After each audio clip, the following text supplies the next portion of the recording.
За энэ нэг сонирхолтой тулаан байгаа. За нөгөө одоо А Б гэж хоёр одоо зооноос тамирчид гарч ирнэ.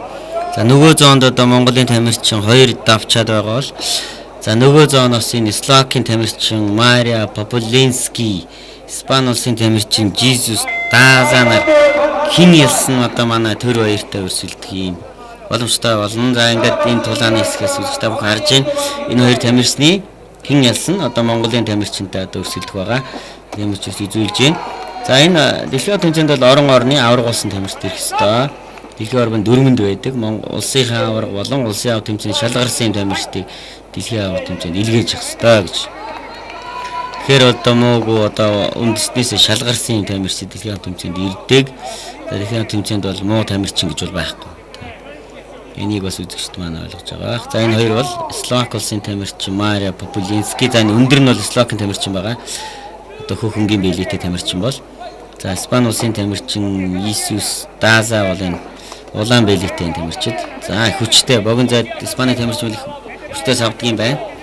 За Мария бол хөдөлгөөнтэй, зайны мэдрэмжтэй, за хөлийн өшгөлтөх сайтай юм тамирчин ба сая хөлийн олон зайнаас бол нэг он аваад авчиж байна. За хуучин бол энэ Чех, Словак хоёр ч нэг улс байсан Чехословакия гэж.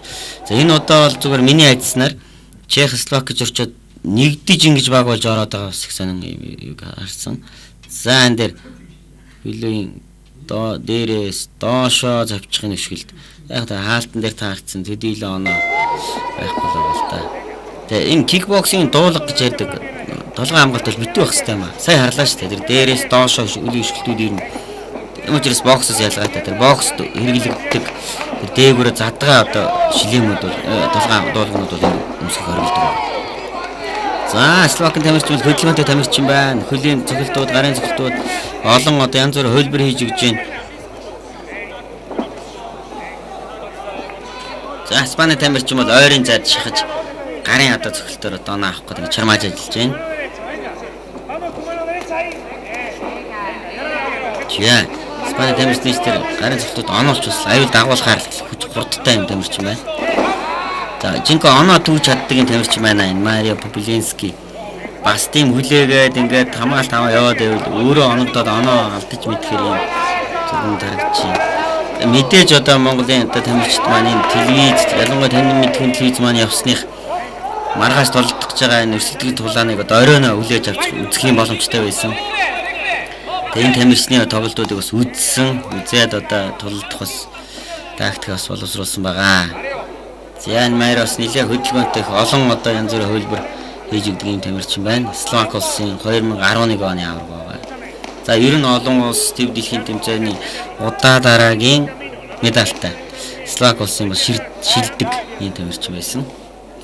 За монголчууд урд нь бол Словакийн тамирчид таа тоглож байсан. 2004 онд Австрийн нээлттэй тэмцээнд одоо манай олон улсын жин саруулаад маань Словакийн тамирчинтай тоглож ирснийг санаж байгаа бах. Тулалдаж хожиж исэн юм түүхтэй. За сүүлийн үед Словакид бас ур чадвар хүчтэй болоод байгаа маа. За Испани тамирчны хөлийн өшгөлт байна. Хөл хүчтэй юм байна. Гарч хүчтэй нь жигтгэл тамирчид байна. За хоёр талаас зөрөлцөөд өшгөлцлөө. Нэгнийхээ хаалтанд орцсон байна. За өшгөлт. За Испани тамирчин бол бас оновчтой өшгөлдөө гар оноогүй байна. Энгийн нүдээр харуул ингээд зөвхөлөд унтсан юм шиг харагдана л та. Тэгээ удаашруулаад харагдахаар яг ингээд харагддаг. За энэ би түрүү хэсэг сонин дүр зураг харсан гэж Словак гэж нэг баг, Чех гэж нэг баг байгаа мөртлөө рингэнд дарахтаа ингээд Чехийн багш, Словакийн багш цуган гэж аваад ингээд тулждаг. Нэг ийм нэгдмэл багийг бас энэ удаа харсан. За шийдвэрлэхгүй. Онооны хувьд бол энэ Мариос хөнхөн хөөхөн түүгээд байна. Их хүчтэй дэсэрхүүч гэсэн бас. За энэ дээр эвгүй бас тоглолттой юм байна. Хүн мэдэрдэг 2 номерыг ажилдаг. Довтлооны өнгөрөнгөтэй сөрөг довтлооноор нэг оноо авчаад идэг юм тамирчин байна да. Оноо яг оноо хийдэг тамирчин. Тийм мэрэгжлийн одоо профессионал стилтэй биш. Сонирхчдын тэгсэн мөртлөө яг энэ одоо дөрөвөндөө таарсан. Ийм арга барилтай тамирчин харагдаж байна. Сонирхчдын яг арга барилдаа таарчихсан юм тэмэрчин байна.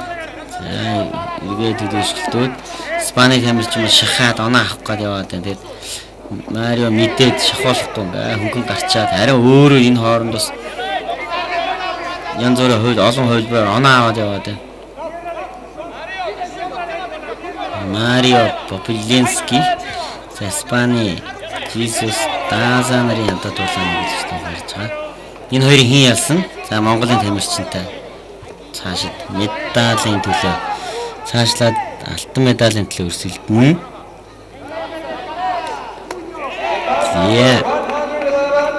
Бид нар ч гэсэн энэ тоглолтыг сэтгэл төгшин бас харж ирсэн. За хин ялчвал хин ялвал одоо боломжтой байна. Тэгээ би бол бас Словакийг ялчаасаа гэж бодож ирсэн маа өндөр нуруутай. Одоо яг манай төрөөч маш энэ Испани тамирчны 3 дараасан цохилт онцол Марио хүн цохилтонд орчлоо ингээд тоолуулж байгаа харагдаж байна. За энэ удаашрал харагдана. Баруун гарын хажуу, зүүн гарын хажуу, баруун гарын зүүн гарын хажуу 3 дараасан цохилт хүчтэй бас тэгэд цаг дуусчаад унчих юм даа. За ингээ юу болохыг цааш тарья. Оноогоор бол Марио бол илүү байгаа. Одоо онооны илүү явж байгаа. За ингээд энэ цохилт аваад ингэсэн үед бүтнийг оноо нэмэгдэн л дээ. За тамирчин.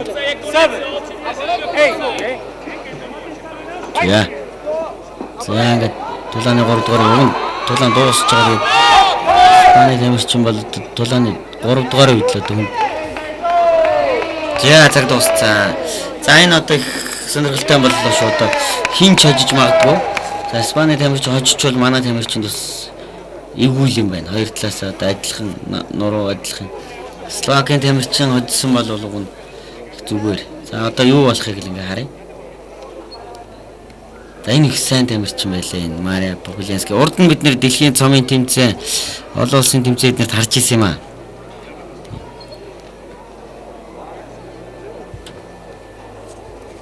За ингээ одоо оноогоо тоолно. Одоо 3 шүгчж оноогоо нэгтгэл хин олон оноотой тэрэнд нь л одоо өгнө. За ингээ одоо онооны илүү Словакийн тамирчин онооны илүү явсан юм байна. Ингээ одоо хэдийн хүн цохилтонд орсон ч гэсэн оноо илүү учраас ингээд ялчлаад. Энэ сонирхтын тэмцээний дүрм шүү дээ. Энэ бол дэлхийн аврагчлал болох кикбокс сонирхтын тэмцээн гэдгийг зөвхөн манай ойлгож үзэж байгаа.